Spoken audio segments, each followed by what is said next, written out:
আপনারা হয়তো বিভিন্ন জায়গায় এমন শেপ ইনসার্ট করতে দেখেছেন, আর এই শেপগুলো সাধারণত দেখা যায় যে বিভিন্ন রকম কোড লিখে তারপরে ইনসার্ট করা হয়।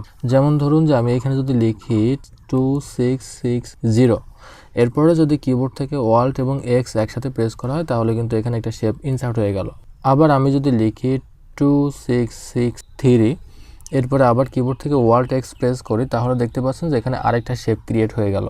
তো এভাবে যদি আপনি কোড মুখস্থ করে প্রতিটা শেপ ইনসার্ট করতে চান সেক্ষেত্রে কিন্তু আপনার অনেক বেশি কোড মুখস্থ করার প্রয়োজন হবে। তো আমি আপনাদেরকে দেখিয়ে দিব যে কিভাবে আপনারা কোড মুখস্থ না করে এমন হাজার হাজার শেপ ইনসার্ট করতে পারেন। তো এমন শেপ তৈরি করার জন্য প্রথমত আপনাকে ইনসার্ট ট্যাবে আসতে হবে। ইনসার্টে আসার পর এখানে সিম্বল একটা অপশন পাবেন, এটার উপরে ক্লিক করতে হবে।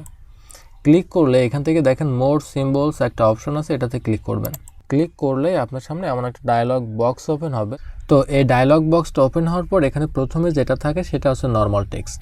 তো এই নর্মাল টেক্সটের এখান থেকে আপনারা যদি এমন ক্লিক করে করে নিচে আসেন তাহলে অনেকগুলো শেপ পেয়ে যাবেন বা টেক্সট পেয়ে যাবেন। তো এই টেক্সট বা শেপগুলো কিন্তু আমাদের সচরাচর কাজে লাগে না, তারপরও এখানে দিয়েছে যেহেতু আমরা দেখে নিই। তো এখান থেকে একটু নিচে আসি, নিচে আসলে দেখতে পাবেন যে আরও বেশ কিছু শেপ আছে।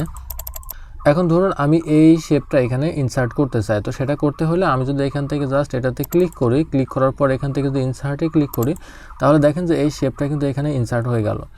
এখন এইখানে যখন আমি এই শেপটা ইনসার্ট করেছি দেখেন এখানে ক্লিক করার পরই কিন্তু এখানে একটা কোড দেখিয়েছে, যে কোডটা যদি আপনি লিখে অল্ট এবং এক্স একসাথে প্রেস করেন তাহলেও কিন্তু আপনার এই শেপটা ইনসার্ট হবে।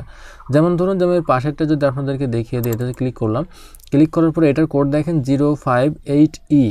তো আমি যদি এখানে লিখি 058E, এরপর আমি যদি কিবোর্ড থেকে অল্ট এবং এক্স একসাথে প্রেস করি তাহলে দেখেন যে এই যে শেপটা আছে ঠিক এই শেপের মতোই কিন্তু এখানে একটা শেপ তৈরি হয়ে গিয়েছে।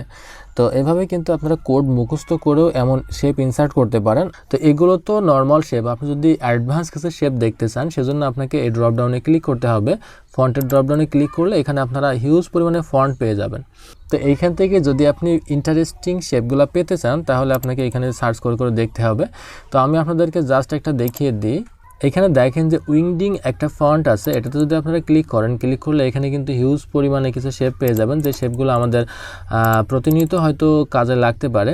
এছাড়াও এখান থেকে আরও যে অপশানগুলো আছে, যেমন এখান থেকে উইংডিংস 2 একটা আছে, এটাতে ক্লিক করলে দেখেন যে এমন শেপ পেয়ে যাবেন। এরপরে আপনারা যদি এখান থেকে আর অন্য অপশানগুলোতে ক্লিক করেন উইংডিংস 3, এটাতে আসলে কিন্তু আপনারা অন্য শেপগুলো পেয়ে যাবেন। তো দেখুন যে এমন অ্যারো কিন্তু অনেক সময় প্রয়োজন হয়, যেটা আমরা লেফট টপ কর্নার। তো এই অ্যারোগুলো কিন্তু আমরা যদি ম্যানুয়ালি ড্র করতে যাই আমাদের কিন্তু অনেক সময়ের প্রয়োজন হবে, কিন্তু আমরা যদি এখান থেকে সিম্পলি এই যে শেপের মাধ্যমে ইনসার্ট করে নেই সেক্ষেত্রে কিন্তু আমরা অনেক সহজে এই কাজগুলো করতে পারবো। তো আমি আশা করি আপনারা এই যে শেপ ইনসার্ট করার যে টেকনিকটা এটা জানতে পেরেছেন। আর এখন থেকে আমার মনে হয় না যে আপনাদের আর কোড মুখস্থ করার প্রয়োজন হবে। তো আপনারা যদি মনে করেন যে আপনারা এই কোডগুলো মুখস্থ করবেন সেক্ষেত্রে কিন্তু আপনারা প্রত্যেকটা শেপের উপরে ক্লিক করে এখান থেকে এই যে কোডটা দেখে নিতে পারেন। দেখে নিয়ে তারপরে আপনারা কিন্তু এই প্রত্যেকটা কোড টাইপ করে করে এই শেপগুলো ইনসার্ট করতে পারেন। তো বন্ধুরা, ভিডিওটি যদি ভালো লেগে থাকে তাহলে অবশ্যই একটা লাইক করবেন, আপনার বন্ধুদের মাঝে শেয়ার করে দিবেন এবং আপনার মূল্যবান মতামতটি কমেন্টসের মাধ্যমে আমাদেরকে জানিয়ে দিবেন।